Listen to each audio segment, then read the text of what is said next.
Irene Strauss y se sumó Pablo Vinacourt, que ahora los voy a presentar.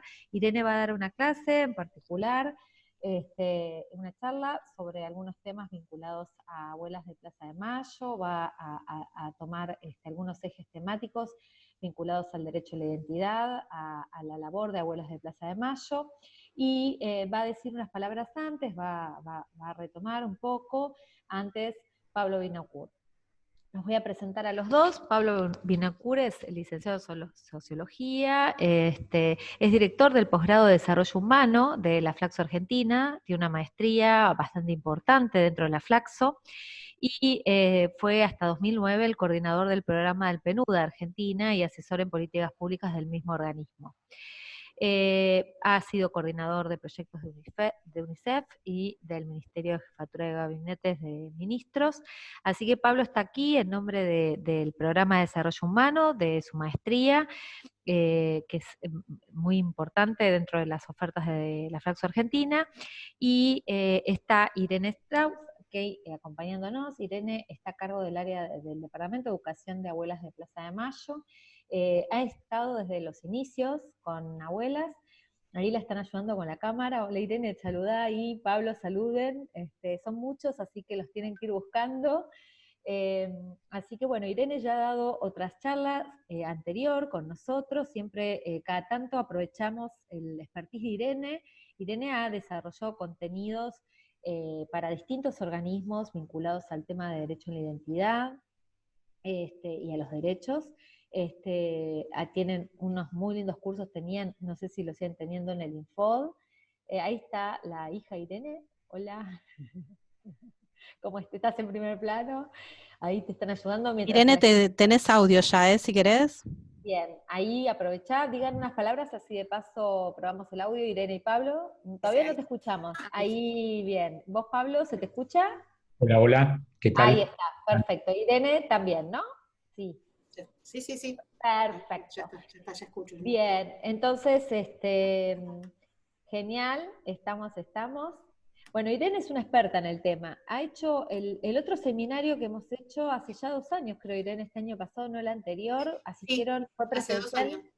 Fue presencial en la Flaxo y también tuvo un impacto muy, muy grande. De hecho, 2 años después sigue circulando el video de Irene, que la han comentado en distintas provincias, se usa mucho como material, así que bueno, fue muy linda la oportunidad. Nosotros desde la Flaxo Argentina y desde el programa de Educación a Distancia promover espacios como estos, libres y gratuitos, donde podamos disfrutar, va a ser grabado y después lo vamos a subir a nuestro canal de YouTube, y además siempre contamos con la participación de algún destacado de la Flaxo, como es el caso hoy de Pablo Vinacourt. Bueno, le doy, para no interrumpirlos más, espero que estén todos bien, que disfruten, les deseo mucho éxito. Pablo va a decir unas palabras antes de Irene, y luego ya le damos el paso a Irene para que desarrolle su charla. Muchas gracias por todo. Pablo, te escuchamos.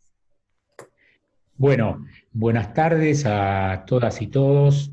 Muchas gracias a Abuelas y a Grisel de Flaxo Virtual por darnos esta chance de participar en esta charla tan masiva, tan importante, tan relevante. Y me voy a tomar solo unos minutos para compartir con ustedes lo que considero que es muy relevante conocer, que es la asociación que existe entre el enfoque de desarrollo humano y capacidades y la perspectiva de derechos humanos. Yo le voy a pedir a Valeria si por favor me habilitas la función para compartir la pantalla de los participantes. Listo. Ahí está. Ok. ¿Qué es el desarrollo humano? Bueno, el desarrollo humano es una estrategia de desarrollo que trata de expandir la libertad de las personas, de los ciudadanos y ciudadanas, para que cada una disfrute la vida lo más prolongada posible y que además ésta sea valiosa, sea valorada, sea disfrutada por cada una de las personas. Por lo tanto, a diferencia del utilitarismo económico, que es el eje el sustrato del neoliberalismo, el fin último del desarrollo económico no es el crecimiento como sí lo es para el neoliberalismo, sino que este es un medio y no el fin. El medio, el desarrollo humano concibe el crecimiento económico como un medio que es una condición importante, es una condición relevante, pero bajo ningún punto la única para tratar de promover e impulsar el bienestar de las personas, de modo tal que éstas puedan vivir la vida que elijan vivir. Por eso el objetivo central desde el enfoque de desarrollo humano del desarrollo es la persona, el centro de preocupación es la persona y el crecimiento económico es un medio para facilitar el bienestar de las personas. Ahora bien, ¿cómo el Estado puede impulsar el desarrollo humano y los derechos humanos? Lo puede hacer o lo debería hacer, por un lado, protegiendo los denominados derechos negativos a través de la práctica democrática, que son aquellas prácticas que impiden que el Estado afecte las libertades esenciales de la ciudadanía. El derecho de reunión, el derecho de expresión, los derechos de movilidad, y uno de los derechos fundamentales, si no el primero, de las personas ni bien nacen, es el derecho a la identidad. Promoviendo también, por el otro lado, estos serían los derechos negativos, es decir, aquello que tratamos de que el Estado no se entrometa, no los afecte, por eso se llaman negativos. Y por el otro lado están los derechos positivos, básicamente son los derechos sociales, económicos y culturales, y últimamente también los del medio ambiente, que aseguran los derechos a la identidad, a la salud, a la educación, al trabajo, a la protección social, a la vivienda, a un medio ambiente sostenible.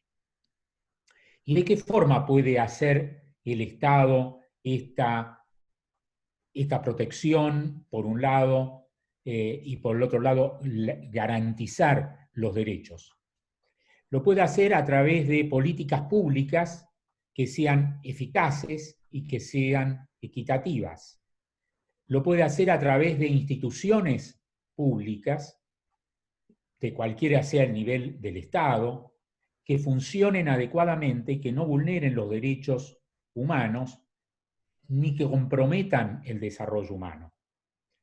El derecho a la identidad, de esto se trata la charla, se vulnera cuando el Estado, bajo situaciones dictatoriales, esto es, cuando no existen instituciones democráticas, se apropia indebidamente de las identidades de los niños, o cuando existen normas para la adopción que no son claras, y o la justicia, que es una de las armas o de las patas del Estado, interfiere en el derecho de estos niños para conocer a sus padres. Pero también lo hace cuando los registros civiles funcionan mal y no registran a las niñas y niños que nacen. En algunas provincias argentinas, entre un 20 y un 30% de niñas y niños que nacieron no están registrados, no tienen su documento nacional de identidad. ¿Por qué? Porque no tienen oficinas en las localidades donde los niños nacen, o porque no tienen oficinas habilitadas en los hospitales o maternidades, en donde el 98% de los niños que nacen en la Argentina nacen en hospitales o maternidades.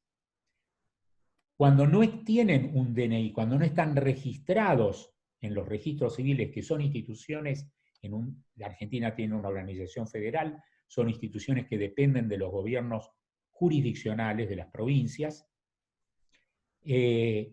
no existe para el Estado ese niño o niña. Por lo tanto, no tiene garantizado su derecho a la salud, para sus controles, para su atención, no tienen garantizado su derecho a la educación, de modo tal que puedan inscribir, sus padres inscribirlos, ingresar y acceder a una vacante, no tienen derecho a la protección social, ya sea si sus papás no tienen, tienen trabajo formal a través de asignaciones familiares, y si no tienen trabajo formal, a través de la asignación universal por hijo. Se estima que en la Argentina, pese a que la asignación universal, como su nombre lo dice, es universal, por estas deficiencias de falta de registro de documento, más de 500.000 de niñas y niños no están accediendo a este derecho. La negación del derecho a la identidad supone una deficiencia relevante del Estado. En un sistema de derecho, coloca a estas niñas y niños también en riesgo de apropiación ilegal. Bueno, con esto he intentado rápidamente y en una forma muy sintética tratar de articular o vincular lo que son los derechos humanos y la perspectiva de derechos humanos centrales a políticas públicas en un Estado democrático, a la perspectiva del desarrollo humano, que es la que nosotros promovemos en nuestra formación y en nuestras investigaciones, formación en la maestría y en el diploma superior de desarrollo humano. Muchas gracias nuevamente y vamos a escuchar a Irene. Pablo, te pido que dejes de compartir, por favor, pantalla. Claro que sí.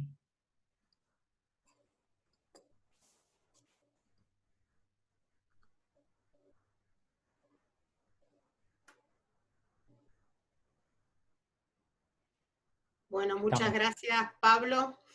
Me ahorraste una gran parte de lo que debería haber dicho, así que te lo agradezco un montón. Bueno, buenas tardes a todos, a todas y a todes.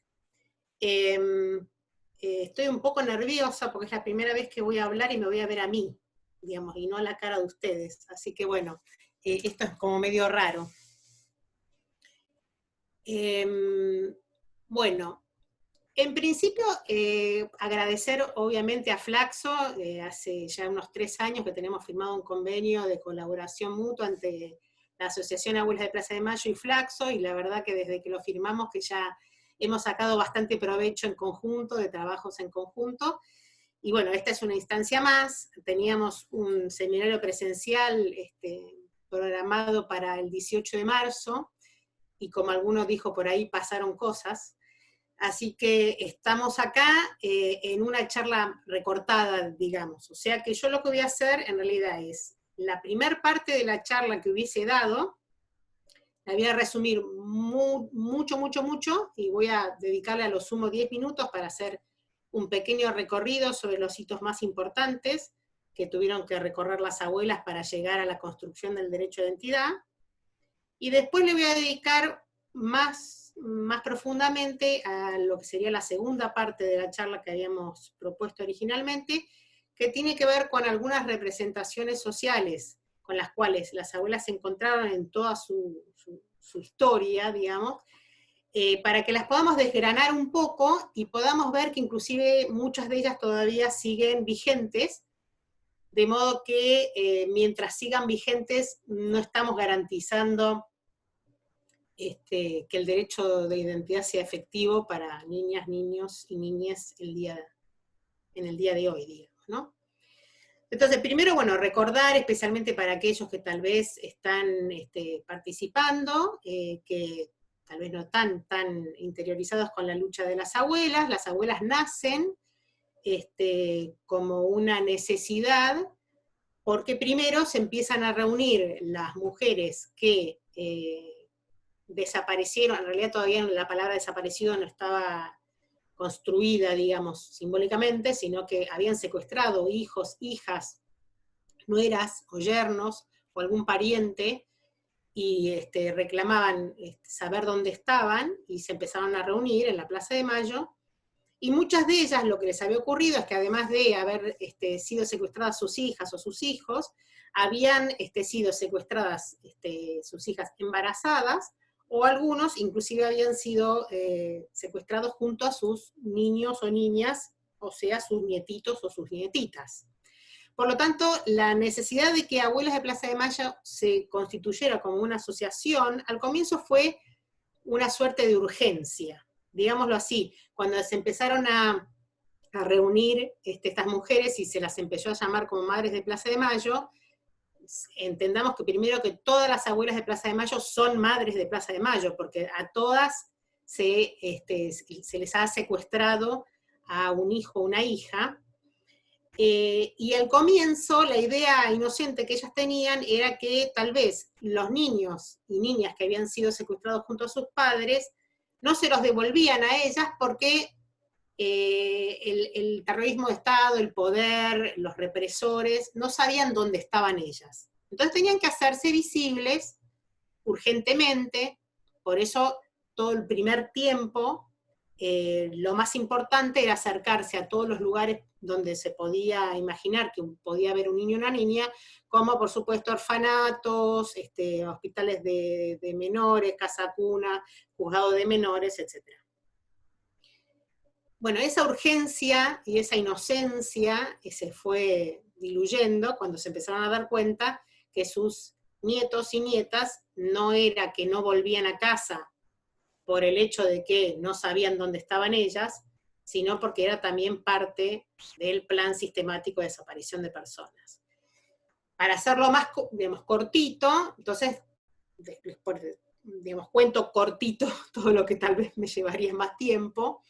Digamos que vamos a dividir los casos de las abuelas en dos, y que son todos aquellos niños que desaparecieron junto a sus padres, que tenemos registrados 73, de los cuales todavía estamos buscando alrededor de 10, o sea que ya 63 niños y niñas hemos localizado, algunos fallecidos, pero la gran mayoría durante su niñez.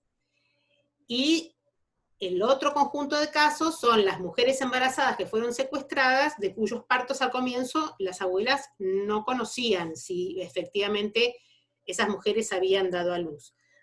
A medida que las abuelas pudieron empezar a salir al exterior y se pudieron empezar a conectar con otras organizaciones de derechos humanos internacionales, se empezaron a conectar con gente que pudo, sobrevivientes que pudieron exiliarse en el resto del mundo, empezaron a tener noticia de que sus hijas embarazadas habían sido mantenidas vivas, la gran mayoría, para dar a luz el niño o la niña, y después eran asesinadas. Por lo cual, sabemos, porque bueno, obviamente hoy en día ya más de 40 años después tenemos evidencia, pero durante esos primeros años, de a poco se empezaron a enterar de partos concretos y de algunos casos concretos donde hijas y nueras habían tenido familia, a veces se sabía el sexo, se sabía el día que habían nacido, inclusive a veces hasta conocieron cuál es el nombre que la madre les había puesto al nacer. Por lo tanto, digamos, la búsqueda ya iba a ser más compleja y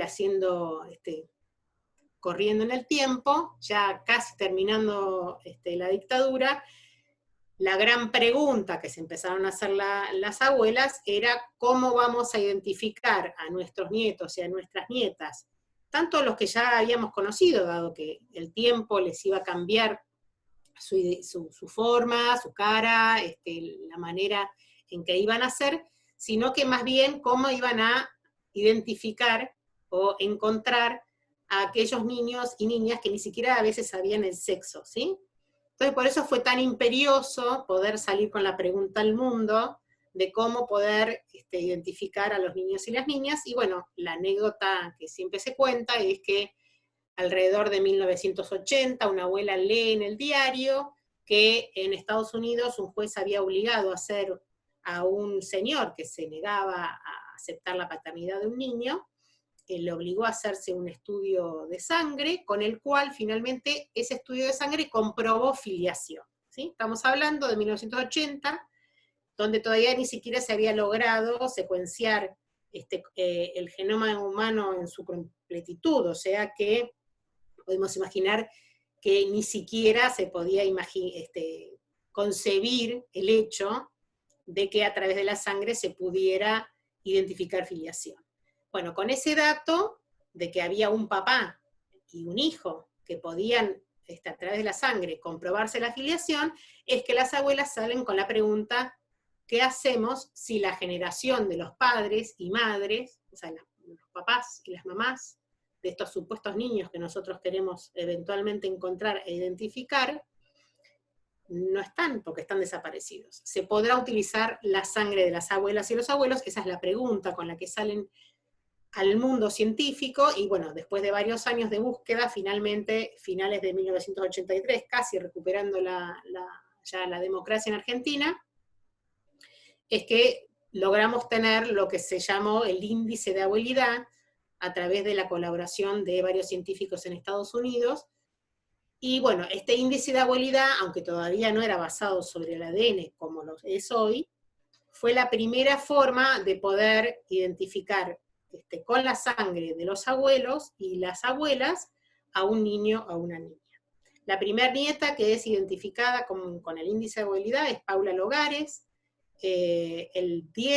El 11 de diciembre de 1983, al día siguiente de recuperar la democracia, se elevó la causa judicial a la justicia pidiendo que se haga el estudio. Ese estudio se realizó, y finales de 1984, con el estudio comparativo efectivamente que dio positivo, Paula Logares es la primera nieta restituida a través del índice de abuelidad. Entonces, empezó otra carrera, teníamos una herramienta, que es la herramienta científica, pero la nueva carrera era que esa herramienta científica pasara a ser una prueba jurídica, ¿sí? No toda prueba científica necesariamente es tenida en cuenta como prueba jurídica. Eso llevó muchísimos años, para las abuelas les llevó, obviamente, digamos, no puedo decir cuántos, pero muchos años, que la totalidad del Poder Judicial aceptara la prueba científica como prueba jurídica. Obviamente de entrada hubo algunos jueces que estaban dispuestos, otros que no. Conocemos muchas causas que fueron cajoneadas, digamos, en el lenguaje jurídico, durante muchísimos años, hasta poder llevar hasta que las abuelas pudieron moverlas para que efectivamente se pudiera llevar adelante este índice. Entonces, teniendo la herramienta científica y suponiendo que uno ya caminó y logró la herramienta jurídica, se plantea una nueva disyuntiva que tiene que ver con la restitución. Estoy yendo, pero no sé, puse sexta y estoy yendo a 1000 km/h. Después, cualquier cosa, acepto preguntas, pero estoy tratando de avanzar en todo esto para que podamos llegar a la parte que querría que trabajemos un poco hoy. Entonces, la cuestión de la restitución es porque, de la misma manera que la ciencia no tenía una respuesta al comienzo respecto de cómo se hace con la sangre de abuelas y abuelos para poder identificar filiación con un niño o con una niña, y que la ciencia se tuvo que poner a estudiar esto, de la misma manera el Poder Judicial, o digamos la justicia, o las personas que estaban a cargo, también tuvieron que aprender, porque esto no eran temas que hubieran tenido casuística previa, ¿está bien? No había dónde consultar. Y en el ámbito de la psicología pasó lo mismo, tampoco se tenía tan claro de si lo que hoy para nosotros, si nos preguntan, sería hasta una pregunta que no podríamos imaginar que alguien nos pregunta eso, digamos, ¿no? Pero imaginemos que al comienzo, las mismas abuelas se preguntaban, una vez que podemos encontrar a nuestro nieto o nuestra nieta, y que la justicia efectivamente acepta la prueba científica, ¿qué hacemos con este niño? ¿Lo dejamos viviendo en el entorno que está viviendo? ¿Lo traemos a vivir con nosotras? ¿Lo estamos haciendo por nosotras? ¿Le estamos haciendo un bien al niño? Un poco la pregunta es la misma pregunta que cada una de las disciplinas se tuvo que hacer. ¿Cómo abordamos la apropiación llevada adelante, o la sustitución de la identidad llevada adelante por el Estado, para poder reparar esa violación? Y aunque nos parezca mentira, había jueces que todavía no sabían cómo lidiar, y hemos tenido en los primeros años, durante los 80, restituciones de un nivel de desprolijidad que cuando uno a veces la cuenta hoy no lo puede imaginar, pero yo lo que quiero con esto decir es que no era solamente por una falta de voluntad del juez, sino porque no había conocimiento cómo era que se tenían que llevar adelante estas cuestiones, tanto desde el punto de vista jurídico como desde el punto de vista psicológico y social.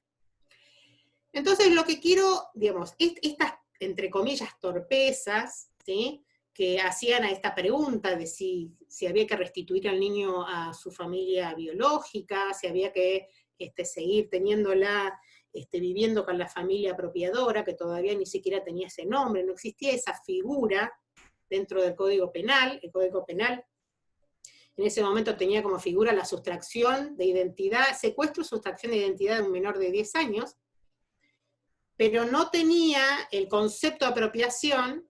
Tampoco estaba el concepto, ni siquiera estaba todavía la Convención por la Desaparición Forzada de Personas, pensemos que esa Convención Internacional se firmó recién en el 2006.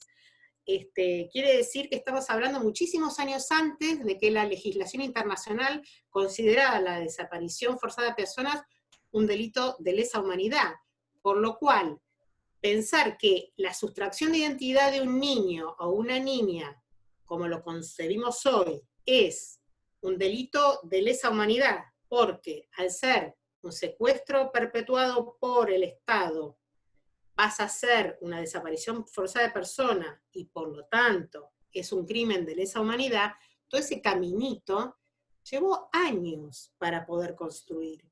Y cuando yo digo años para poder construir, no me refiero solamente a una cuestión burocrática, porque a veces uno imagina que con la representación social que tenemos hoy respecto de una apropiación, imaginamos que siempre todos habíamos pensado lo mismo, y la verdad es que todas estas construcciones son construcciones simbólicas que las abuelas fueron construyendo sin siquiera imaginar que eso era la tarea que tenían por delante, ¿sí? Entonces cuando en toda esta batalla, que ahora voy a empezar a detallar un poco más, que ellas tuvieron que empezar a enfrentar, tuvieron la oportunidad de ser escuchadas en la Comisión de Derechos Humanos de la ONU, empezaron a imaginar que esto que les había pasado a ellas, que no tenía una figura legal en el mundo, digamos, no solamente en Argentina, tenía que ser escrita de alguna manera en algún lado, y el Estado argentino les dio la oportunidad de ser parte de la comisión que llevó adelante la Convención Internacional de los Derechos, ahí lo dije mal, Convención Internacional sobre los Derechos del Niño, se llama del niño, en algún momento tendríamos que poder cambiar lo que se llame sobre el niño, niña y niñe, eventualmente, ¿no? Pero bueno, todavía hoy se llama así la convención, y en esta comisión ellas pudieron plantear de que el derecho de identidad era un derecho que había que explicitarlo, digamos. En realidad es un derecho tan obvio que no había sido necesario aparentemente ser explicitado. Sin embargo, a través de la violación del Estado de este derecho, ese derecho quedó en evidencia como un derecho que debería ser garantizado por el Estado, ¿sí? Lo llamativo es que durante muchos años se dijo como si fueron las abuelas, porque el Estado argentino fue el primer Estado que eventualmente violó ese derecho, y por lo tanto fue una organización argentina la que llevó adelante la batalla por la incorporación de ese derecho. Esto no es cierto. Digamos, si uno empieza a ver la historia, hasta podríamos reconocer en alguna de las obras de Sófocles, ¿no? Siglo IV antes de Cristo, la problemática de la identidad, o la problemática de la desaparición, y bueno, sucesivamente hacia adelante en la historia, imagínense la cantidad de veces que se ha llevado adelante desde el poder la desaparición de niños y de niñas, o como en algún momento también se le dijo como botín de guerra, el secuestro de mujeres y de niños cuando un pueblo lograba conquistar u oprimir a otro, ¿no? O sea que esto lamentablemente es una práctica que se viene llevando adelante desde hace miles de años, ¿no? Por lo cual, en realidad, tendríamos que empezar a pensar por qué es posible que esto se llevó adelante hace miles de años. Yo con esto no estoy queriendo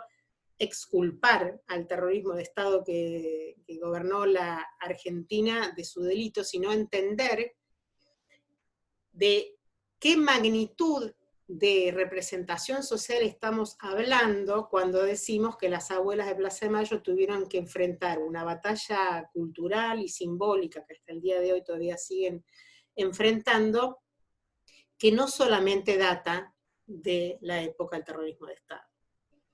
Entonces, antes de entrar a esta representación, que quiero explicar cómo impactó concretamente en nuestro caso, voy a contestar una pregunta que muchas veces no se hace, porque hay como un presupuesto, tal vez, que tiene que ver con por qué desaparecieron a los niños.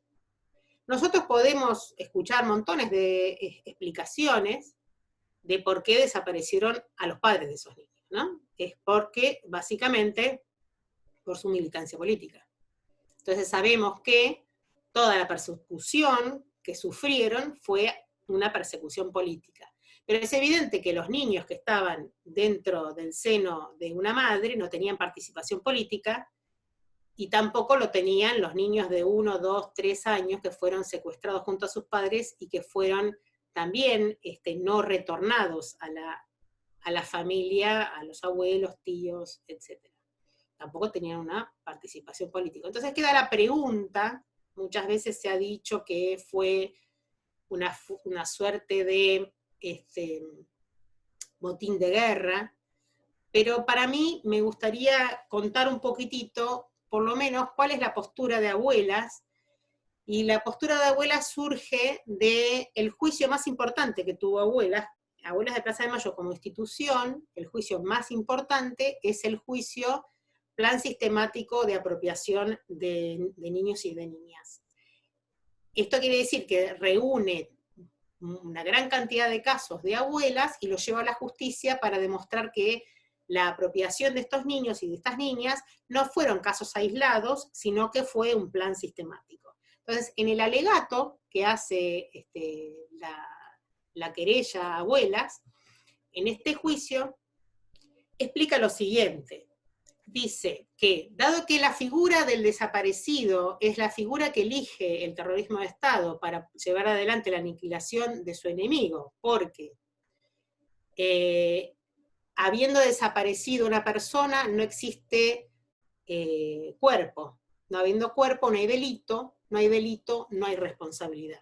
Entonces se encontró que en la figura del desaparecido no iba a haber responsabilidad alguna, por lo cual, si no hay responsabilidad, no iba a haber ningún tipo de conflicto con la justicia el día de mañana, ¿sí? Entonces, imaginen esta circunstancia. Entra un grupo de tareas a la casa de una familia de militantes y secuestra a mamá, a papá y a un niño, una niña, cuantos hermanos hubiera en ese momento en la casa. Y resulta que a esos niños, imaginemos 2 niños, se los devuelven a los familiares, abuelo, abuela, tía. Entonces le dicen, nosotros no somos responsables de ningún secuestro, porque nosotros no hemos secuestrado a su hija y a su hijo, no somos responsables del secuestro, no somos responsables de la desaparición, del asesinato, no tenemos nada que ver, pero nos los encontramos, vaya uno a saber dónde, y acá se los devolvemos. Digamos que había una incompatibilidad obvia de que si aquellos que llevaron adelante la desaparición de sus padres tenían en su poder a los niños, no podían eventualmente desentenderse del secuestro de los padres. Entonces, Abuela se encuentra con que la desaparición de los niños es la perpetuación de la desaparición de los padres. O sea que los niños debían ser desaparecidos para poder seguir mantener como desaparecidos a los padres y madres sin tener responsabilidad alguna. No sé si se entiende. Acá me faltarían las cabecitas que me digan que sí, pero bueno, eventualmente después, si hay preguntas, obviamente las voy a responder. Y ese sería el porqué. El por qué es, necesitamos desaparecer a los niños, porque si no desaparecemos a los niños, pasamos a ser responsables de la desaparición de los padres. Y después pasa la pregunta al cómo. Ok, supongamos que tomamos la decisión que necesitamos desaparecerlos.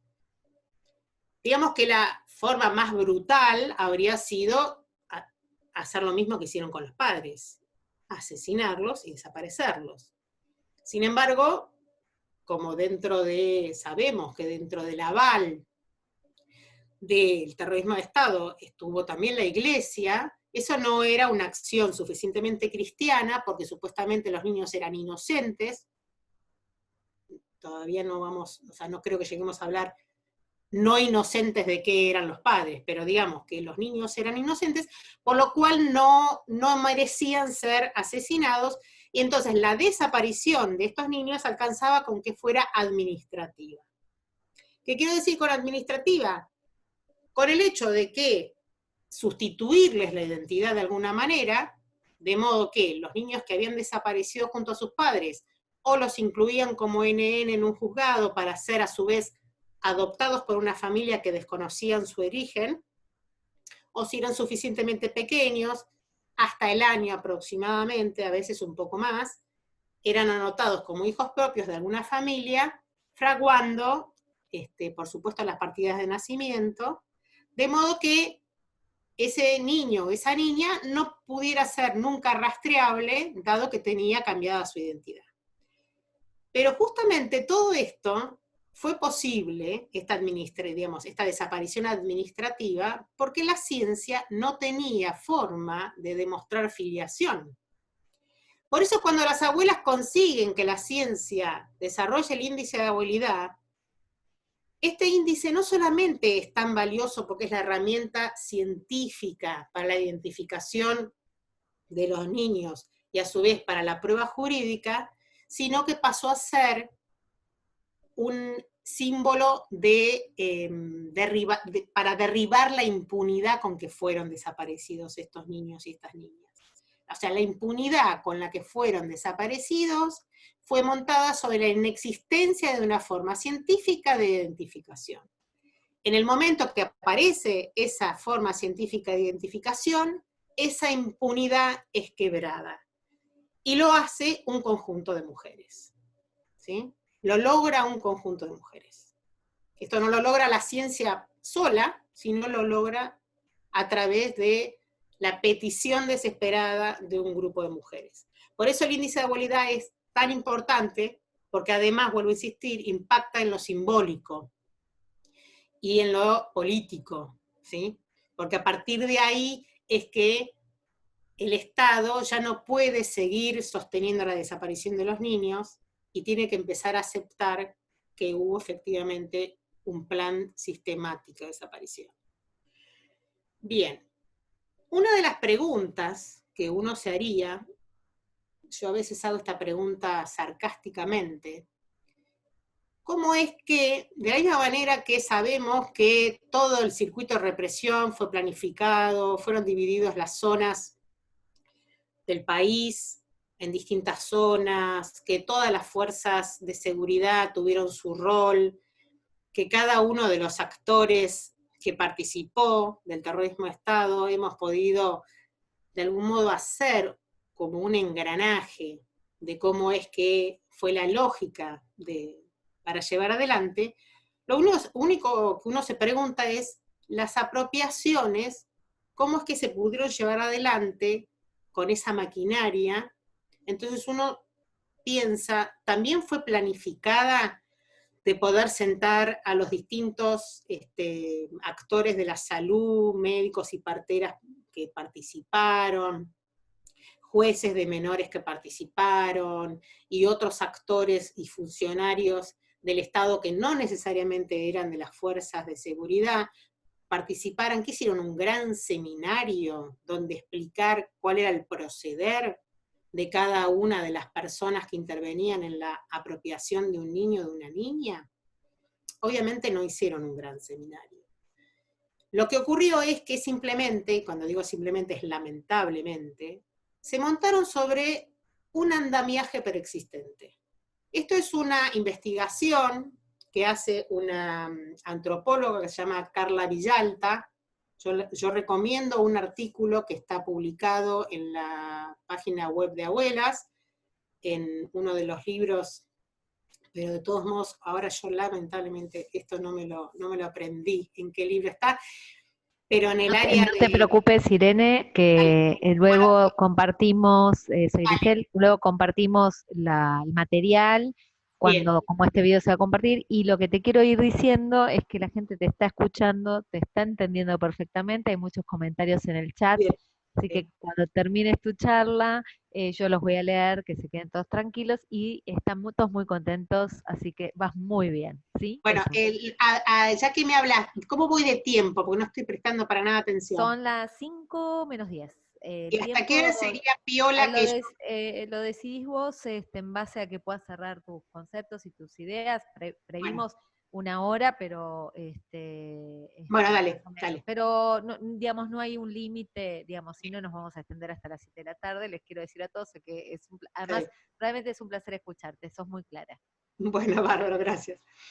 Bueno, entonces estoy contando de Carla Villalta, que es una antropóloga que justamente hace un estudio de cómo es que los niños eran apropiados. En realidad todavía, vuelvo a insistir, no existía esa palabra antes, pero hoy ya la podemos utilizar. Cómo eran apropiados previo a la dictadura en Argentina, porque había juzgado de menores. Sabemos que recién en el 2005 se ha modificado la ley de protección de la niñez. Antes teníamos lo que llamábamos ley de agote o ley de patronato, donde no se consideraba al niño como un sujeto de derecho. Por lo tanto, era potestad de un juez tomar la decisión en beneficio del niño en cuanto a cualquier situación se le presentare.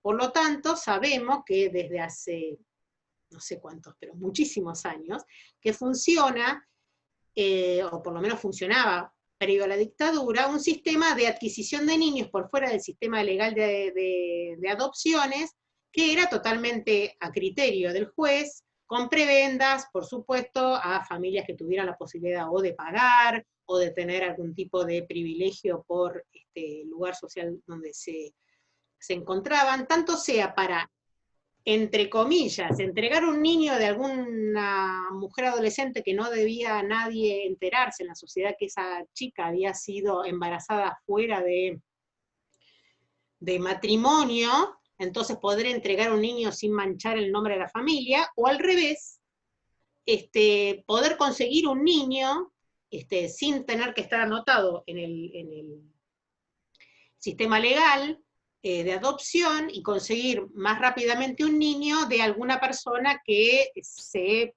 digamos, acercara al juzgado, y de modo de poder hacer una suerte de transacción.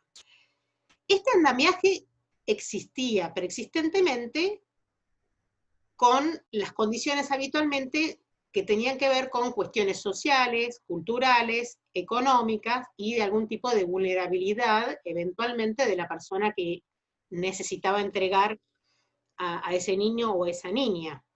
Entonces uno imagina que ese sistema ya preexistente y aceitado es cooptado durante la dictadura, donde simplemente se le agrega una variable. Antes, donde el juez podía tomar determinaciones por cuestiones económicas, sociales, o culturales, ahora le agregaba la variable política, o sea que se le sumaba la variable política para poder seguir el mismo andamiaje.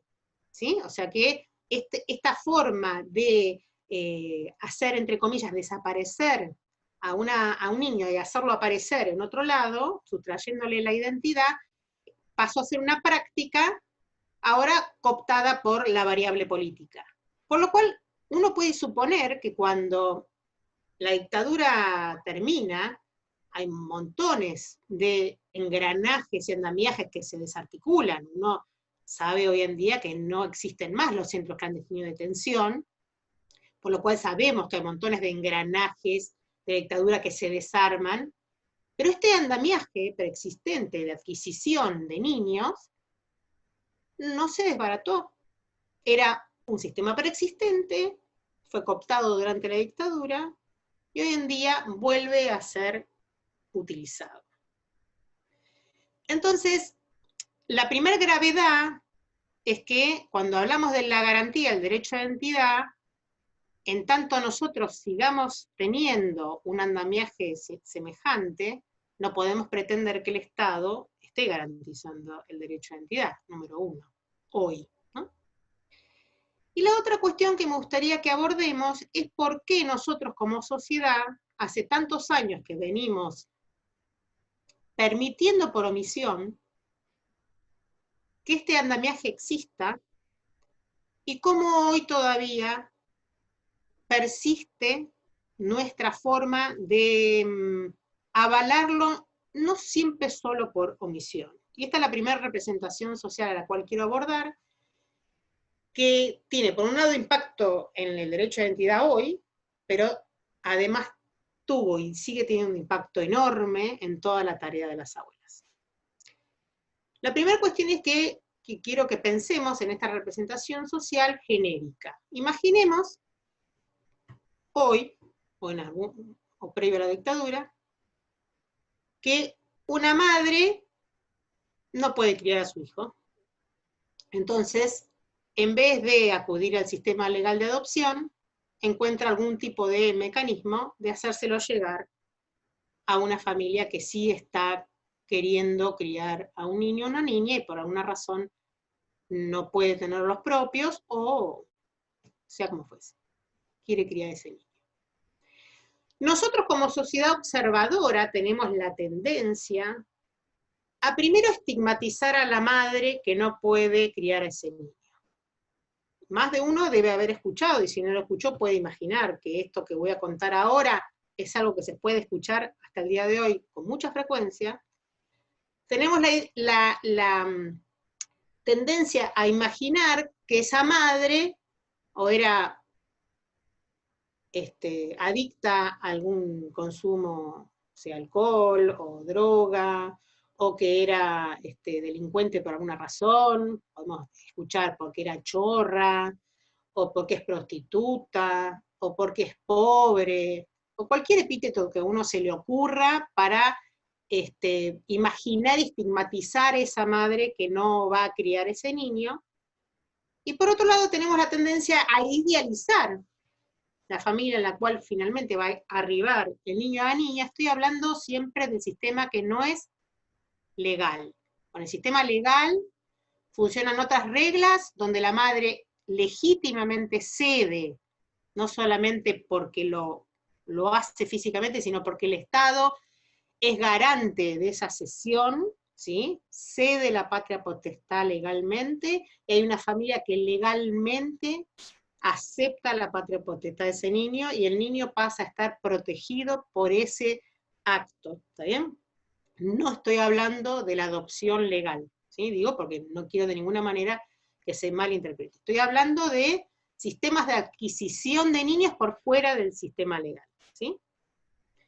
Aunque a veces intervengan jueces, aunque a veces intervengan jueces, estoy hablando de sistemas de adquisición ilegal, ¿sí? De niños, un tráfico de niños. Entonces tenemos la tendencia de estigmatizar a la madre o a la familia que va a entregar a ese niño, e idealizar la casa o la familia donde va a arribar ese niño, donde imaginamos que ese niño va a estar siempre alimentado, va a tener vivienda, va a estar siempre educado, y no va a tener ningún tipo de falta de comodidades, ¿no? Entonces, en esta transacción, donde de algún modo estigmatizamos el origen e idealizamos la llegada de este niño, estamos legitimando algo que es ilegal. La adquisición de niños por fuera del sistema de adopción es un acto ilegal. No solamente porque dejamos a la familia que entrega al niño en una situación donde originalmente era vulnerable y la dejamos con un nivel de vulnerabilidad más grande, sino porque además estamos al niño, en ese primer acto, ya le estamos quitando el derecho a la identidad, porque sabemos que desde el 1994, la nueva Constitución, donde se incorpora la Convención Internacional de los Derechos sobre los Niños, la ley de adopción fue modificada de modo que tuviera en cuenta justamente la garantía del derecho de identidad, de modo que el legajo del niño adoptado dentro del sistema legal no se elimina, como era antes, sino que se guardan todos los datos biológicos, y que el niño tiene la obligación, o sea, perdón, la familia tiene la obligación de contarle al niño y a la niña que es adoptado, y que al cumplir los 18 años, o sea, al adquirir la mayoría de edad, esta familia tiene la obligación de informarle al chico o a la chica que tienen su legajo a disposición. Por lo tanto, eventualmente, esa persona tiene derecho a poder contactar con la familia. Entonces, si yo lo hago por fuera del sistema legal, por supuesto, esa instancia la estoy eliminando, estoy basando mi vínculo sobre una mentira, ¿sí? Porque además estoy anotando como propio un niño, no puedo anotar como adopción algo que no es una adopción, estoy anotando como propio, estoy falsificando la partida de nacimiento, estoy haciendo un acto ilegal. Y sin embargo, nosotros como sociedad, muchas veces estamos legitimando ese acto. ¿Por qué? Porque estamos presuponiendo un supuesto beneficio de ese niño que en el origen iba a ser vulnerado por no tener la seguridad de alimentación, educación, salud y vivienda, por ejemplo, y que el beneficio de sí tenerlo. Entonces, no solamente estamos dejando a esta familia en una situación de vulnerabilidad, que ahora voy a explicar por qué, estamos no permitiendo la garantía del derecho de identidad de ese niño, sino que fíjense, estamos confundiendo un derecho que debe garantizar el Estado como un derecho privado. Estamos suponiendo que es la familia la que tiene que garantizarle educación, salud, alimentación y vivienda a un niño, cuando esos son derechos que el Estado tiene que garantizar. Entonces, cuando una familia es vulnerada y no tiene acceso a estos derechos, por lo cual considera que no puede criar a su hijo o a su hija, nosotros estamos estigmatizando a la persona a la cual ya el Estado no le está garantizando sus genuinos derechos. No sé si se entiende lo que quiero decir. Estamos revictimizando a la misma familia que por ser víctima de no tener las garantías que el Estado debería proveerle, entonces hasta tiene que entregar a su niño. Y nosotros, pareciera como que nos quedamos de algún modo más tranquilos, estigmatizando el origen e idealizando la llegada de este niño, porque es la única manera que podemos entender de por qué estamos legitimando algo ilegal. Y sin embargo no nos estamos dando cuenta de que lo que estamos haciendo es no reclamando al Estado que garantice los derechos que tiene que garantizar, y punitivizando a aquella familia que ya está vulnerada por el Estado por no estar garantizando esos derechos. Bueno, esto es en genérico, ¿sí? Es lo que pasaba antes, pasó durante la dictadura, y me animo a decir que sigue pasando.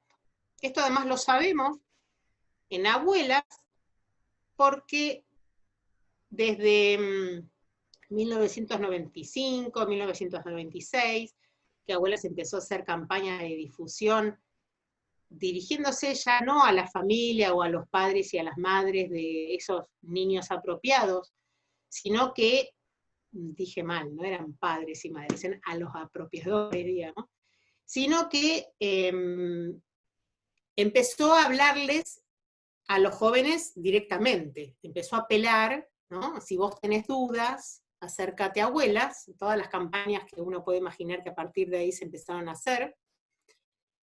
Empezamos en la institución a recibir muchísimas consultas hasta el día de hoy, y la gran mayoría de las consultas que llegan son de tráfico de niños y de niñas que no son hijos de desaparecidos. Con lo cual, podemos asegurar que el volumen del cual todavía hasta el día de hoy estamos hablando de la adquisición de niñas por fuera del sistema legal sigue vigente, pero durante el periodo de la dictadura estaba más vigente que nunca, porque la cantidad de consultas que recibimos es enorme, ¿sí?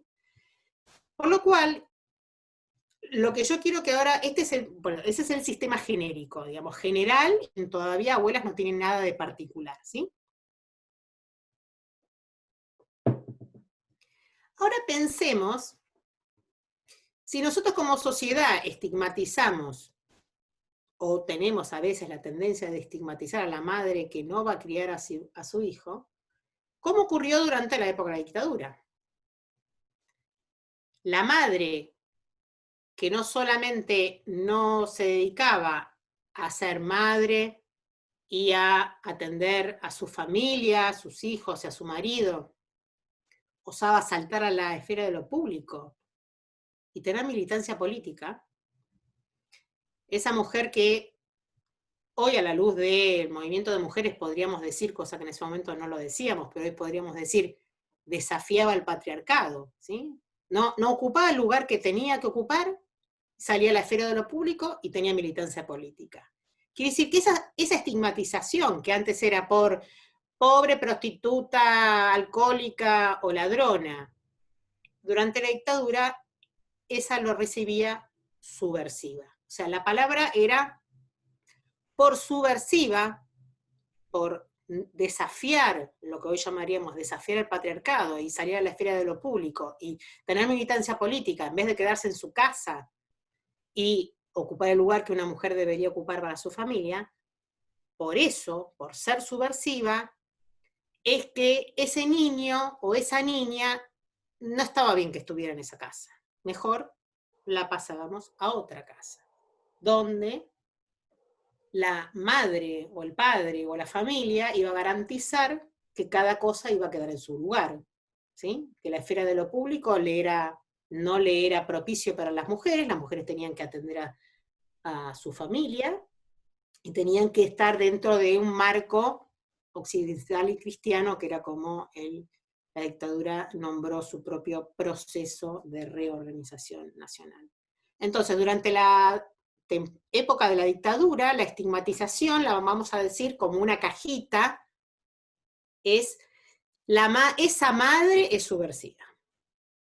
¿Y cómo son las abuelas? Que son las madres que buscan a esas subversivas. Son las locas. ¿Sí? La estigmatización que le hizo a la sociedad durante la dictadura, o tal vez obviamente la instauró la propia dictadura, pero nosotros como sociedad la aceptamos por omisión, diría, y no solamente la aceptamos por omisión, sino que la hemos repetido durante años. También teníamos, de algún modo, una idea de que en ese ambiente donde el niño finalmente fue sacado, era mejor que fuera a parar a otro lado, ¿sí? No sé si se termina de entender la analogía que estoy haciendo, pero yo lo que quiero que entendamos es que cuando las abuelas en democracia salen a reclamar el legítimo derecho de conocer dónde están no solamente sus hijos, sino dónde están sus nietos y sus nietas, y de criarlos, ellas tenían la idea de que la sociedad iba a entender y que todos iban a aportar todos los datos y que rápidamente esto se iba a develar. Y sin embargo llevó años que la sociedad comprendiera de que las abuelas no eran esas madres de las subversivas y donde ese niño o niña no tenía un buen ambiente para ser criado y que entonces era mejor que se quedaran donde la dictadura los había puesto. Y no solamente eso, sino que después cuando efectivamente aparecían algunos de los nietos y a los apropiadores les daban voz y voto, digamos, en los medios de comunicación, exponían que los habían criado con amor, así llamo yo la representación social, los criaron con amor, y no solo eso, sino que hasta inclusive tanto las abuelas como los propios niños les debían algo. Les debían todos esos años de amor y dedicación que ellos habían tenido para con estos niños, y les debían en haberlos salvado. Entonces yo lo que quiero que entendamos es que sobre el previo andamiaje que describe Carla Villalta, está este simbólico del cual nosotros como sociedad somos parte, porque conformamos esta representación social, y a veces por no reflexionar sobre ella o por no ponerla en cuestión sin darnos cuenta, la avalamos, aunque ni bien la pongamos en cuestión, nos demos cuenta que no la avalamos, pero muchas veces por no pensarla, la terminamos avalando por omisión, como digo. Entonces, lo que digo es que imaginen la batalla cultural que tuvieron que batallar las abuelas para poder poner en tensión los criaron con amor. Todos los primeros años, especialmente durante la época que los niños eran pequeños, donde si había restitución, esos niños iban a vivir efectivamente con las abuelas o con algunos tíos o tías, porque evidentemente por ser menores de edad tenían que ir a, digamos, ser criados por alguna familia, fue durísimo para las abuelas, porque por eso digo que esta fue la etapa en la cual los psicólogos tuvieron que construir también todo su andamiaje simbólico para poder respaldar que la restitución era la única herramienta que podía de algún modo poner las cosas nuevamente en orden, que la violencia original que había vivido el niño o la niña por haber sido arrancado de su origen, donde no había sido cedido, como en el caso de la adopción, sino que había sido secuestrado, no había sido abandonado, sino que siempre había seguido siendo buscado. Entonces, la única manera de poner orden en esa violencia original era reparando con la verdad y con la restitución.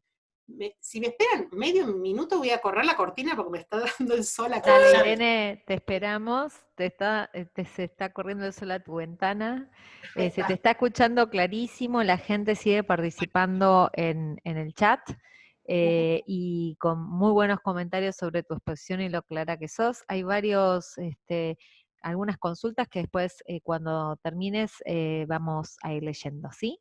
Bien, perfecto.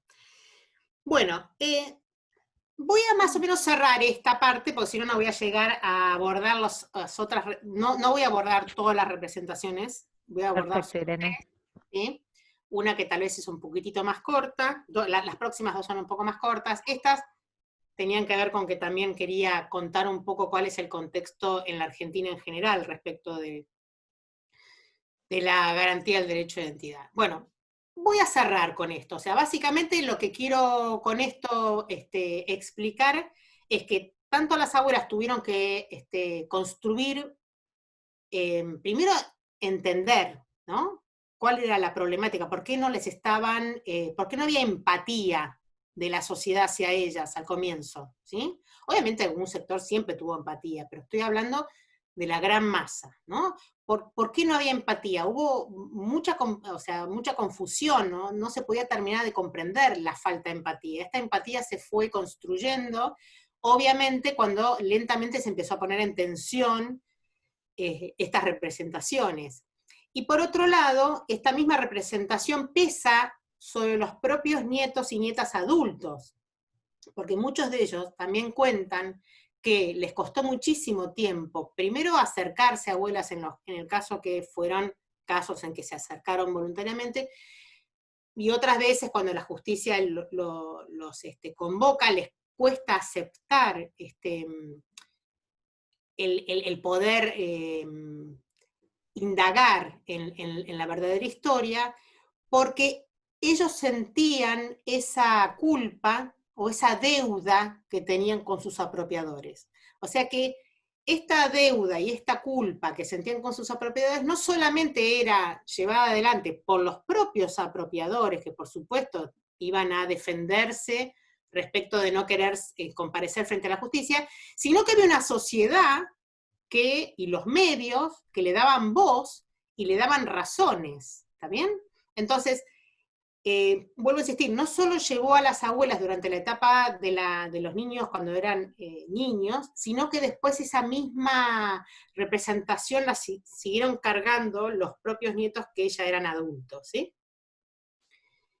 Y esto trascendió a otra representación, que en realidad más que una representación, bueno, no sé si se llamaría una representación, después lo podemos discutir académicamente. esta cuestión de los nietos y nietas ya adultos empieza a hacer ruido cuando, especialmente durante la época de los 2000, de los principios de los 2000. ¿A qué me refiero? Pensemos, vuelvo a insistir, que durante la época en que los niños eran niños, la determinación la tenía un juez. Entonces, la sociedad, el niño o la niña no podía decir quiero, no quiero, irme o no irme, podría sufrir más, sufrir menos, podía tener presión psicológica de parte de los apropiadores, había muchas cosas para trabajar, pero no podía presentarse a los medios y decir yo no quiero vivir con mi verdadera familia, bla, bla, bla. Recién en la época donde los primeros chicos adolescentes, es muy sonado el caso de los mellizos Reyardo Tolosa, que tenían 17 años, que tuvieron la oportunidad de estar en los medios, que son los primeros que empezaron a poder tener la voz oponiéndose a la restitución.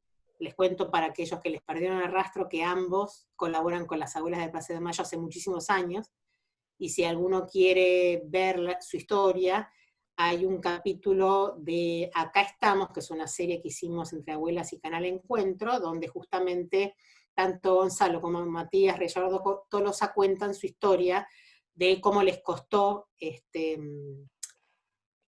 efectivamente recuperar su identidad, podríamos decirlo para decirlo genéricamente, pero vincularse con su verdadera historia, ¿sí?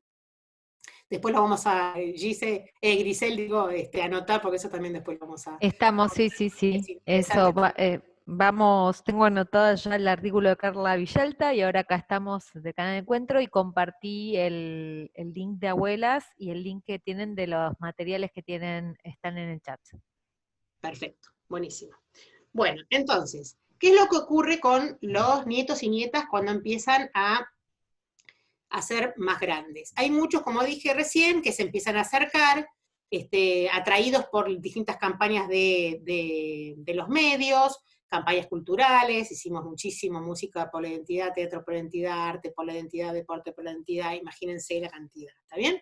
Y hasta el día de hoy seguimos haciendo, y siempre seguimos metiéndonos en los distintos medios que aparece una nueva red, ahí está Abuelas, ¿sí? O sea, Abuelas va avanzando en rastrear las distintas redes donde podemos ubicar o movilizar o hablarles a nuestros nietos y nietas, y hoy en día ya a nuestros bisnietos y bisnietas, ¿no? Porque esto lamentablemente, si un papá o mamá no resuelven su identidad, esto lo transmiten a sus hijos y a sus hijas, ¿no es cierto? Entonces, ¿cómo es hoy en día para que alguien recupere su identidad? Hay dos vías. Está la vía de la presentación espontánea que acabo de explicar, que es, bueno, alguien movilizado, efectivamente duda, se acerca a Abuelas, y bueno, hay todo un caminito, ¿sí? Y el otro caminito es el caminito de la justicia, que es, hay una causa judicial que se inicia, desde Abuelas se inicia una causa judicial por cada caso, y obviamente la justicia indaga, y cada dato que se va recibiendo en la institución, en Abuelas, y también en la CONADI es la Comisión Nacional por el Derecho de Identidad, que fue creada en 1992 justamente para poder colaborar con la búsqueda de los nietos y las nietas secuestradas. Entonces, o se puede recibir esa información en la CONADI o en Abuelas, todo eso se aporta a la justicia. Y supongan que en un juzgado se constituye una causa de tal manera que ya hay suficiente información como para poder citar a una persona y decirle, bueno, está tal indicio, tal indicio, tal indicio, tal indicio, tal indicio, o sea, una sumatoria de indicios que pueden dar cuenta de que usted puede llegar a ser hijo de desaparecidos. Entonces lo invitamos a que vaya al Banco Nacional de Datos Genéticos, del cual no hablé porque fui muy rápido, pero me imagino que la gran mayoría sabe de su existencia, para poder cotejar su sangre con la sangre de todas las familias que están buscando, ¿no? Entonces, ¿qué es lo que ocurría? Durante los primeros años, había algunos nietos y nietas que eran convocados por la justicia, que una vez que el juez les decía esta sospecha que la justicia tenía, estaban dispuestos y daban su gotita de sangre en el banco para poder compararse. Pero empezó a ocurrir que muchos nietos y nietas, o no presuntos nietos y nietas, no eran todavía ni nietos ni nietas, presuntos nietos y nietas de las abuelas, se negaban a dar su sangre porque en realidad, después dicho por ellos, en el momento no era por eso, ¿sí? Dicho por ellos, no querían poner en complicación a sus apropiadores, que hasta el momento que no eran sus apropiadores, eran sus padres. Ustedes pónganse en el lugar del nieto o la nieta apropiada. Hasta tanto la justicia no demuestre que estos que dicen ser mis padres no son mis padres, son mis padres. Y por lo tanto, uno los va a defender y no quiere de ninguna manera, y los va a proteger, y no quiere de ninguna manera que la justicia caiga sobre ellos, por lo cual empezó a haber conflictos y muchos nietos y muchas nietas empezaron a negarse a sacarse sangre, por lo cual esto también pasó a los medios, etc. Y se empezó me vengo acá por el solcito, se empezó a tejer, digamos, una suerte de oposición de dos derechos, ¿no? Se empezó como a exponer esta problemática como que había dos derechos en oposición. ¿Cuáles eran los dos derechos en oposición? Estaba el derecho de las abuelas y los familiares a saber, conocer la identidad de su nieto o su nieta, encontrarlo, saber que estaba bien, o sea, básicamente encontrarlo, ¿sí? Y el otro derecho, era el derecho del nieto o de la nieta a su privacidad, a que si no quería saber su identidad, tenía el derecho a no saberla, o sea que no había más que una oposición, había dos derechos, ¿sí? El derecho a saber y el derecho a no saber, ¿está claro? Esta se presentaba de esa manera, entonces uno como sociedad tenía que asistir a esa puja de derechos, como tantos derechos que montones de veces nosotros como sociedad nos encontramos en la puja, ¿no? La más famosa es el derecho a huelga, el derecho a circulación. En este caso era el derecho de las abuelas a familia a saber, el derecho del nieto a no saber, ¿sí? Son las abuelas y las familias que buscan. Entonces, hay dos víctimas. Cuando hay dos víctimas, si nosotros creemos que la cuestión es la oposición de los derechos de las dos víctimas, nos estamos olvidando del victimario. Y el victimario es la figura de la apropiación. Entonces, lo que no se estaba exponiendo durante todos esos años, cuando se llevaba a los medios, como que todo esto era una cuestión de oposición de dos derechos, era que esa era la oposición eventual de dos derechos de las dos víctimas, y de ninguna manera era simplemente eso, ¿sí? Entonces, lo que ocurría en realidad y lo que sigue ocurriendo, es que hay un delito de apropiación, el Estado tiene la obligación de perseguir ese delito, de encontrar efectivamente quién lo está perpetuando, cesar ese delito, porque ese delito es un delito permanente, mientras el nieto o la nieta no recupere su verdadera identidad, sigue secuestrado y el delito sigue ocurriendo. Entonces, actuaron ese delito. ¿Está bien? Entonces, esto es lo que yo quería de algún modo desarmar, porque durante muchísimos años la sociedad fue de algún modo tironeada, donde nosotros nos teníamos que poner de un lado o del otro, cuando en realidad estábamos discutiendo cuál de las dos víctimas es más víctima y con cuál de las víctimas yo voy a empatizar. Cuando en realidad es muy fácil, uno tiene que empatizar siempre con la víctima, y de última, ver cómo hacer cesar que esa víctima sea víctima, digamos, ese vínculo que quieren construir o quieren proteger con sus hijos. Pero en el caso concreto de las abuelas, muchos de los datos que las abuelas obtienen, para no decir la totalidad de los datos que las abuelas obtienen, es de la sociedad civil. Es de gente que conoce que algún día apareció un niño o una niña en la casa de alguien, que esa familia no es la verdadera familia, que tal vez esa familia tiene vínculos con alguna de las fuerzas de seguridad durante la dictadura, o inclusive hay tías, tíos, primos, personas que son de las propias familias y que saben concretamente que esa persona no es el hijo o la hija de esa familia apropiadora, y no se animan porque creen que se están metiendo en el ámbito de lo privado, y no se están metiendo en el ámbito de lo privado, lo que están haciendo es avalando el delito de apropiación. Entonces, vuelvo a repetir, lo que estamos tratando de entender es que todo aquel que tenga datos no crea que está traicionando la voluntad de los apropiadores, sino que está colaborando con la salud del apropiado, ¿sí? Invertir nuevamente cada cosa en su lugar. Esta es la última representación con la cual voy a cerrar para poder escuchar preguntas. Perfecto, sí, hay muchas preguntas y hay mensajes por leer, así que si querés ir a tus últimas palabras en esta charla y después pasamos a las preguntas. Bueno, en realidad decirles que obviamente hay muchísimo camino que no he podido explicar y contar, así que siempre quedamos abiertos. Invito a Flaxo que nuevamente hagamos alguna otra charla si así lo amerita, donde, bueno, trabajaremos algunas otras representaciones. Había preparado un video, pero evidentemente se va a hacer muy largo para poder hacer un análisis, pero bueno, los invito para otra oportunidad, eventualmente poder aplicar alguno de estos conceptos. Y también contarles que Abuelas tiene participación en un curso que hace muchos años hacemos con el Infot, para todos aquellos que son docentes.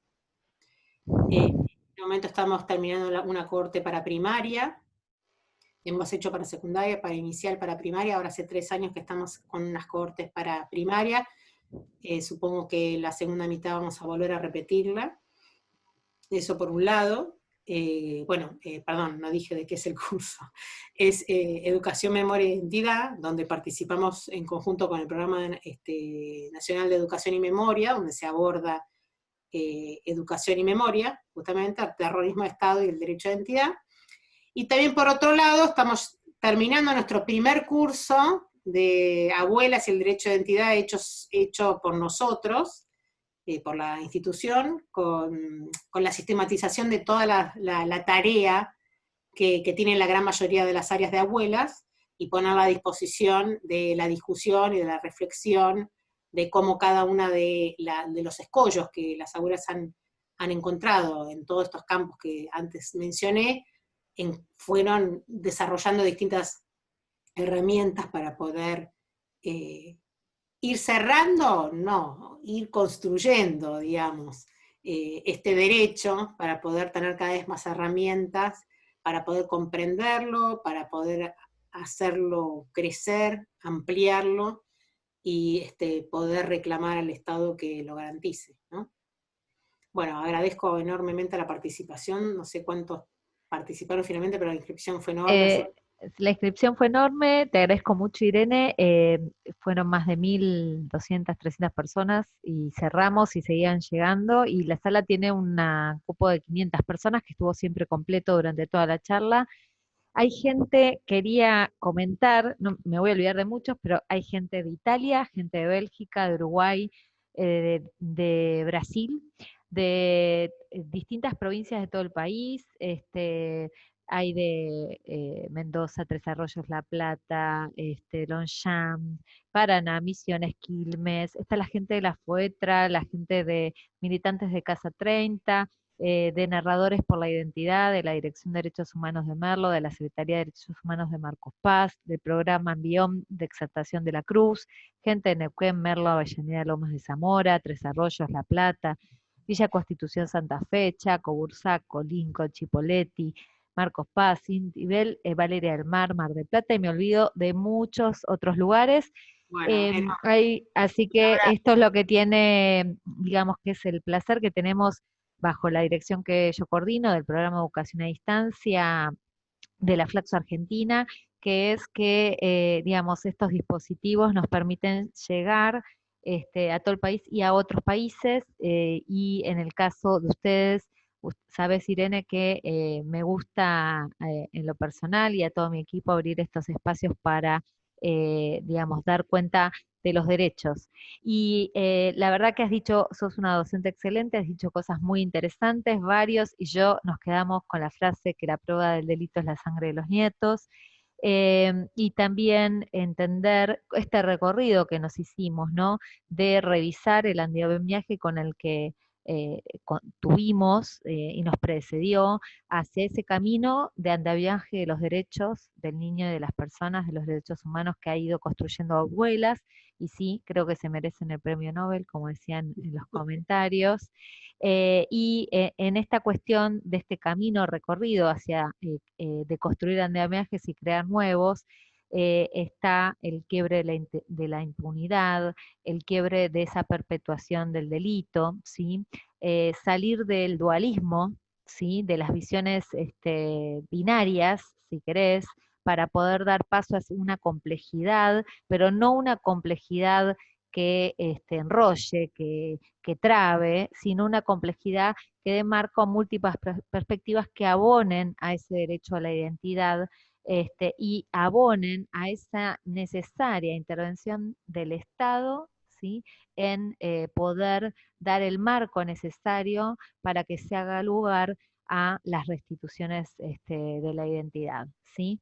Entendemos que es un proceso que ha atravesado toda la sociedad y que ha tenido además particularidades respecto al caso de los nietos desaparecidos, pero que ustedes bien han dado cuenta cómo Abuelas ha recibido un montón de consultas de violaciones de derechos a la identidad que exceden el marco que han excedido, digamos, y que ha sido una práctica habitual y que no, digamos, es específica de nietos a recuperar de las abuelas de Plaza de Mayo, pero que da cuenta de la importancia de este proceso.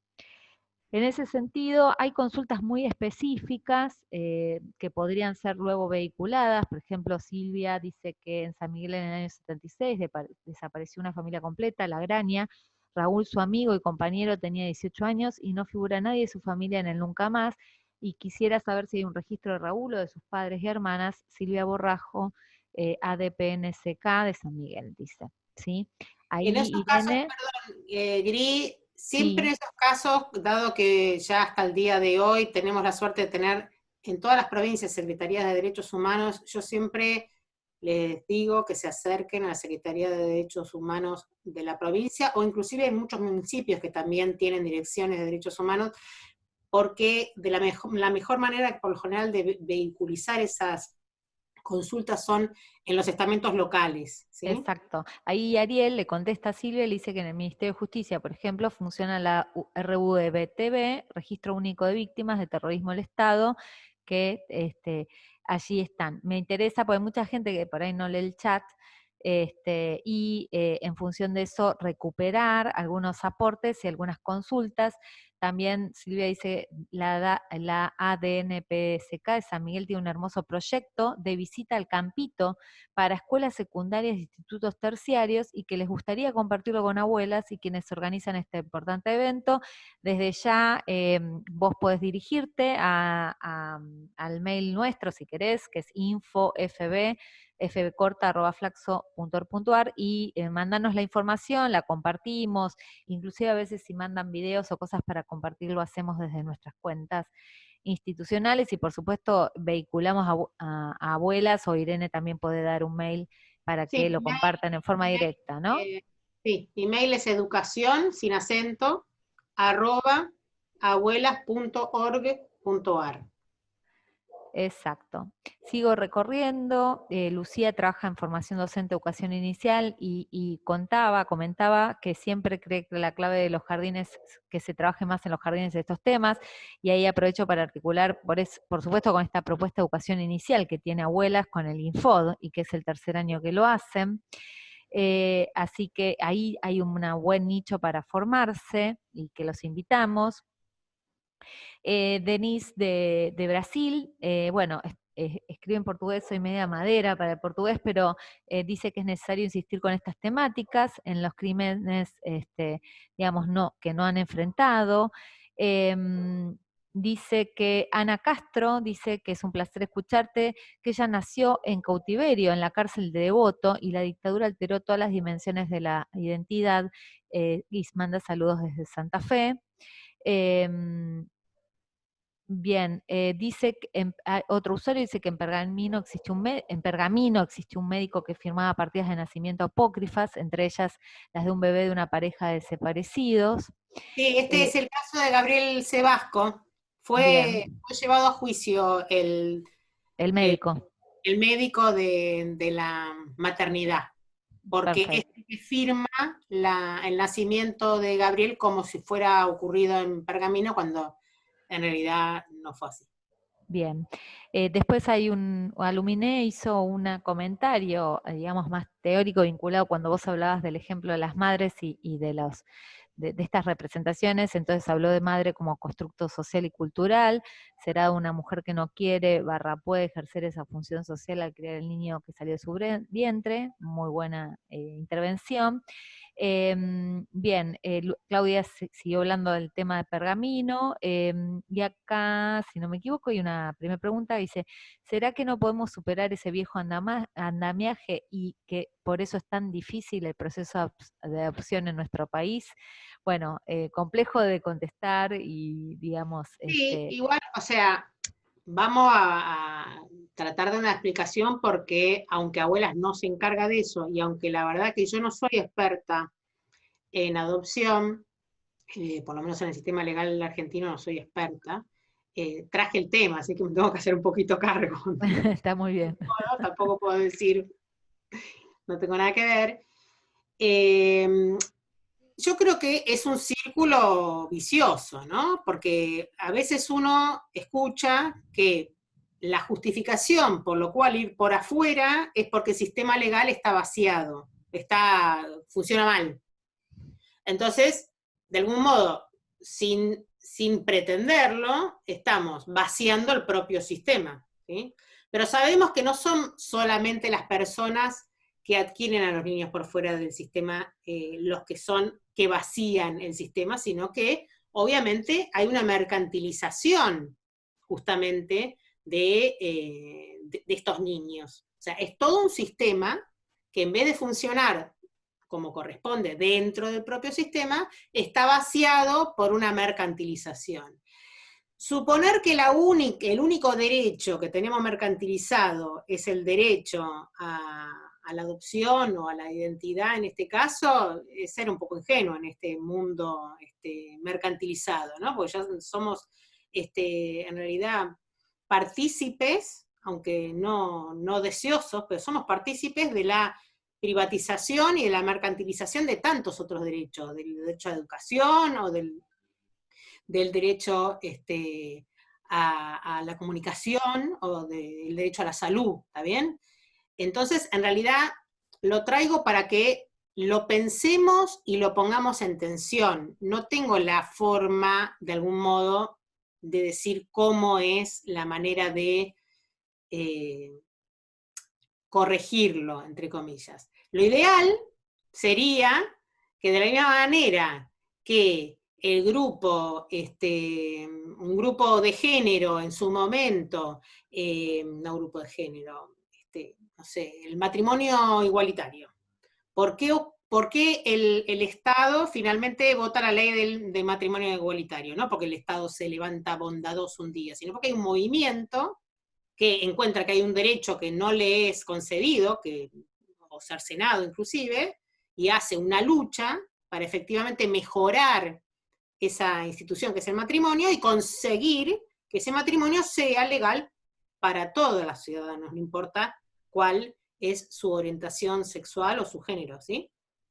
Entonces uno podría imaginar, bueno, entonces el colectivo de mujeres o hombres o padres o madres que quieren tener un hijo o una hija y no pueden, que encuentran que el sistema de adopción es lento, burocrático, incompleto, corrupto, todo lo que uno pueda escuchar, armemos una organización y luchemos para que efectivamente ese sistema empiece a funcionar como tiene que funcionar. Ese sería el ideal. Obviamente, no sé si eso va a ocurrir, tampoco me pongo a retar a la gente que no lo hace. Lo que digo es, veamos que detrás de esas adquisiciones ilegales hay también una legitimación de la sociedad. Esto es lo único que estoy queriendo decir.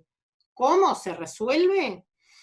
Y es un largo camino y no tengo la respuesta, pero seguro que no es individualmente. Como todos los Tal derechos cual. son construidos colectivamente. Tal cual, Irene, acá estoy leyendo un testimonio de Graciana Ricardo que dice, es increíble la complejidad de que una familia puede hacer. Recién de grande mi abuela soltó algo de la historia de mis primos, mi tía está con una CB que le impide el habla, así que por ahí no puedo indagar. Mi primo se opone a hacerse la prueba y no sabemos en qué estado está su situación. Confiamos en abuelas para que en algún momento pueda conocer su verdadera identidad. Bueno, en ese caso lo que tiene que hacer es acercar el dato de su primo a abuelas. Graciana, exacto. Ustedes tienen además unas vías que es el de la presentación espontánea, que son las 2 vías que Claro, vos sabías, el donde mail ustedes es tienen dudas, el mail es dudas@abuelas.org.ar. dudas En con este, S. y con Perfecto. ese, dudas.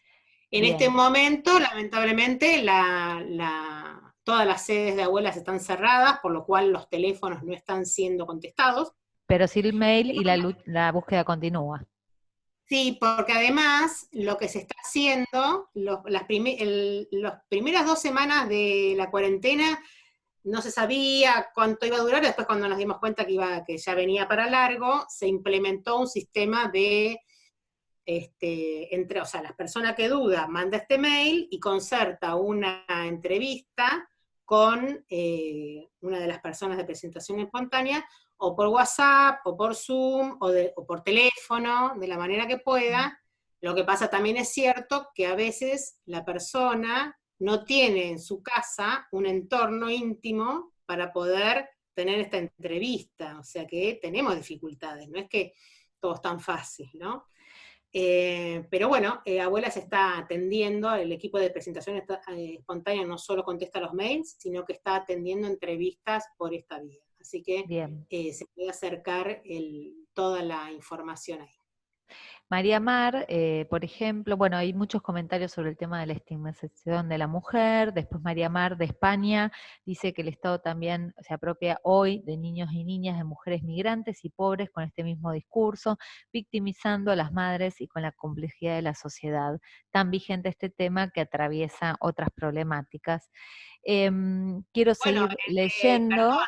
Sí, justamente durante el franquismo se exacto. han apropiado no sé cuántos miles de niños, no tengo el número, pero cuando dije al comienzo parecía como que Argentina había estrenado esta práctica venía siendo ejercida muchos siglos antes, pero el más tremendo fue durante el franquismo, efectivamente. Tal cual. Hay una pregunta que dice, ¿por qué no quedó clara la afiliación de Victoria Donda? No sé si lo puedes responder. Alguien responde algo sobre el tema. Ni siquiera entiendo la pregunta, perdón. Sí, dice, ¿por qué no quedó clara la afiliación de Victoria Donda? Hay un diálogo ahí que, bueno, por ahí es entre Su padre usuarios. era Donda y su madre era Pérez, son 2 desaparecidos, ambos desaparecidos vistos en la ESMA, y Victoria Donda nació en la ESMA. Fue apropiada si no me equivoco, por un prefecto, que fue, que vivió en Córdoba, no sé si originalmente vivió en Córdoba, sé que durante la niñez lo llevó a vivir a Córdoba, y no solamente se apropió de Victoria Donda, sino que también se apropió de Laura Ruiz Dameri, la tercera, o sea, son 3 los niños desaparecidos de la pareja desaparecida Ruiz Dameri. 2 de ellos, Marcelo y María de las Victorias, fueron secuestrados junto a sus padres y fueron secuestrados y llevados a la ESMA. Ellos 2 vivieron 1 mes secuestrados en la ESMA. Marcelo fue abandonado en una iglesia en Córdoba y María de las Victorias en una casa cuna en Rosario, Ambos fueron a su vez después adoptados por familias de buena fe, porque no conocían su origen, ambos fueron abandonados como NN. Y la madre de estos dos niños, que estaba embarazada cuando fue secuestrada, tuvo a su hija Laura en cautiverio, y también fue apropiada por el mismo prefecto, o sea que es, entre comillas, la hermana de apropiación de Victoria Montenegro. Victoria Donda, perdón. Perfecto. No sé por qué decís que no hay, No, que hay hay problema. un diálogo igual, lo que pasa que además ha seguido el diálogo entre usuarios, digo, entre tantos mensajes puede ser. Escribieron desde Chile, de la agrupación de hijos y madres del silencio, una agrupación que ayuda a las víctimas de adopciones ilegales. Así que agradecen por el seminario, están aquí presentes. Mucha gente habla de los 30.000 estimados niños que se estiman durante apropiados o durante el franquismo. 30 Dice números. una usuaria, 30.000, se estiman 30.000, Ailín, 30.000 niños españoles. Desde Uruguay también están muy agradecidos por esta instancia.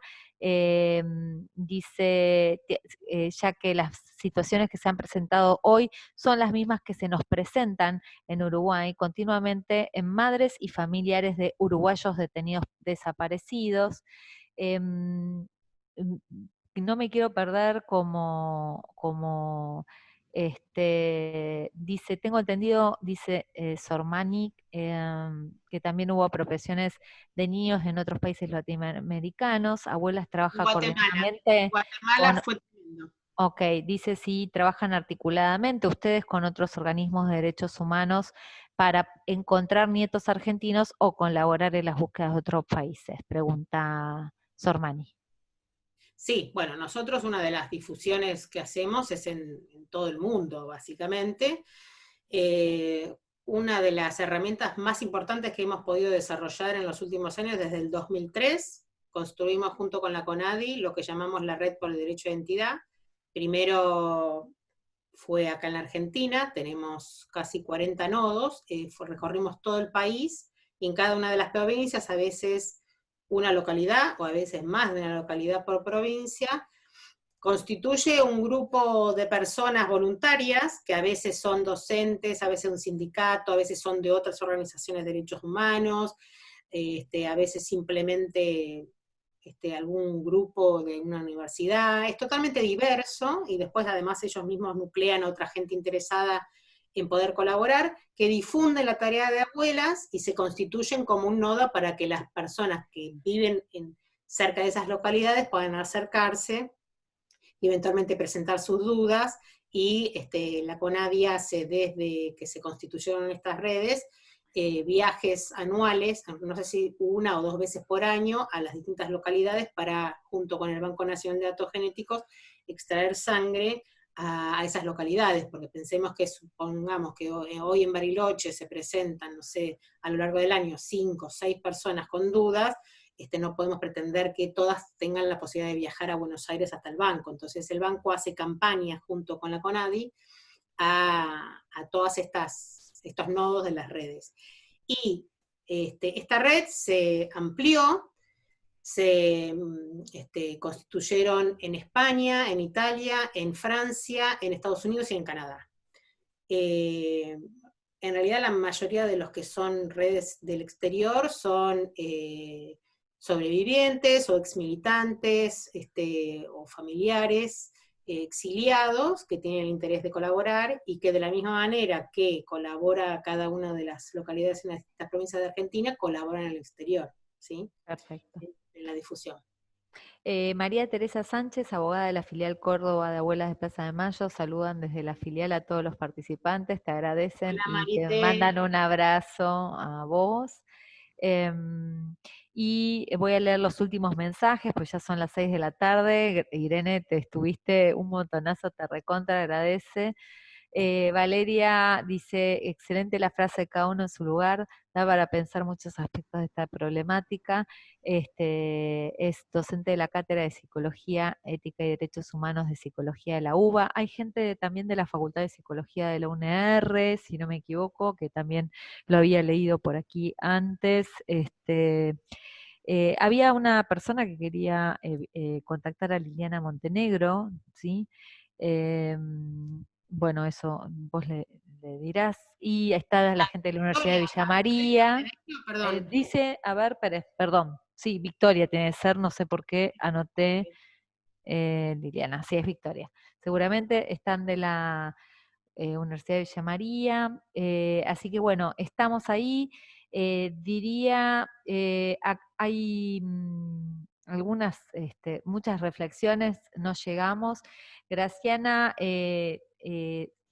que contó su caso personal, hubo algunos usuarios también más que contaron algunos casos personales, les recomendamos con lo mínimo de los datos que tengan, le escriban a dudas@abuelas.org.ar, no importa si hay mucho o poco, nombres, ¿no? Digo, Perdón, sí, quiero hacer una aclaración, porque dudas es para la persona que quiere bien, una entrevista porque tiene dudas. Para aquellos que tienen algún dato para aportar, discúlpame sí, porque me equivoqué está cuando... muy bien, está muy bien. ¿Cuál sería el mail? Denuncias, es horrible la Ah, palabra, ok, no sé, pero sí, no sí, lo sí. podemos ya cambiar porque está institucionalizado, tendría que tener otros nombres, pero se llama denuncias@abuelas.org.ar. Es cuando uno conoce una persona, yo de todos modos siempre digo lo mismo, si esa persona es allegada a nosotros y nosotros querríamos primero hablar con ella para poder ver si, porque siempre lo mejor es que la persona se acerque. Y a veces simplemente no sabemos cómo acercarnos a esa persona. Ahí sí podemos escribir a dudas y contar que más que dar un dato, lo que queremos es cómo acompañar a esta persona que no se anima a dar el paso o que sabemos que tiene dudas y no sabe cómo avanzar. Entonces siempre primero, antes de mandar la denuncia, si uno tiene la relación con la persona, siempre lo mejor es tratar de hacer el acompañamiento que sea la persona que se acerque. Si eso no es posible, porque o no tengo vínculo, o lo intenté y veo que hay un rechazo, que no hay manera, bueno, ok, lo intentamos, entonces aportamos el dato y se encarga abuelas de eso que la persona no pudo resolver, ¿sí? No sé si se entiende lo Bien. que... Bueno, ahí saludan de Hijos de Provincia de Buenos Aires, de la Escuela de Cruz del Eje Proa Presente, de la Universidad Nacional de Luján, del Área de Derechos Humanos de Exaltación de la Cruz, de la Comisión de Liniers, Mataderos y Villaluro, en un estudiante de Derecho del Instituto Universitario Nacional Madres de Plaza de Mayo. Así que bueno, te dejamos todos los saludos. El video va a estar, ha sido grabado, por supuesto, después nosotros lo compartimos a través de las redes de la Flaxo del programa Educación a Distancia, que es Flaxo Virtual, así que lo compartimos desde allí, lo ponemos a circular, va a estar en el YouTube del canal de Flaxo virtual, así que la van a poder ver Irene, volver a escucharla, que la verdad que ha sido un placer. Irene, estoy a punto de desgrabar esto y hacerlo texto, porque me parece que es impresionante, seguramente igual por ahí ya lo tenés escrito, pero tu charla fue buenísima. Y desde ya, del programa Educación a Distancia, sabes, Irene, que están las puertas abiertas para lo que quieran hacer de manera abierta, Bueno, libre y espero gratuita. que en la primavera podamos hacer una presencial. Obvio, y si no, la haremos por esta vía, porque por esta vía, Irene, hay gente de todos los países, cosa que no es poco, y el programa Educación a Distancia trabaja con la perspectiva de derechos humanos, los propicia, les da lugar, los habilita, y si esto puede extender las fronteras, mejor. No, Ese es pues nuestro objetivo, pasa que siempre porque para uno le falta esa cosa de la participación. y sí, sí, has estado en sala llena, así que, bueno, muy buena charla, la verdad que ha sido muy clarificadora y nos llevamos creo que todos unos conceptos, así que les quiero agradecer a todos. No pude poner cámara porque en la cámara de la computadora estoy violeta, les quiero decir, pues se me rompió y en la otra cámara no me pude conectar porque estaba la sala llena, así que les quiero agradecer a todos. Hay gente de Bogotá, Giacomo, muy bien. Eh, Agradecer a todos desde Italia, también aquí Claudia Muravito, así por su presencia. Y bueno, vemos, Irene, si podemos hacer otro encuentro antes de la primavera para poder compartirlo a toda la gente. Bueno, ¿sí? muchísimas La gracias. Comisión de la Memoria de Paternal también. Bueno, ahí en el chat tenés a toda la Muy gente. bien. Chile, Bariloche, no paran de agradecer, así que bueno, un beso Bueno, grande a gracias todos. a todos, a todas y a todes, de las abuelas, cada uno en su casa cuidándose, mandan enormes besos siempre, porque la verdad que el acompañamiento social en todos los niveles, en todas las áreas y en todas las edades es fundamental para que ellas puedan seguir luchando. Así que bueno, muchísimas gracias, gracias a Flaxo de vuelta, gracias Gri, y bueno, Un nos beso seguimos grande a todos. encontrando. Bueno, Bueno, adiós. chau, chau.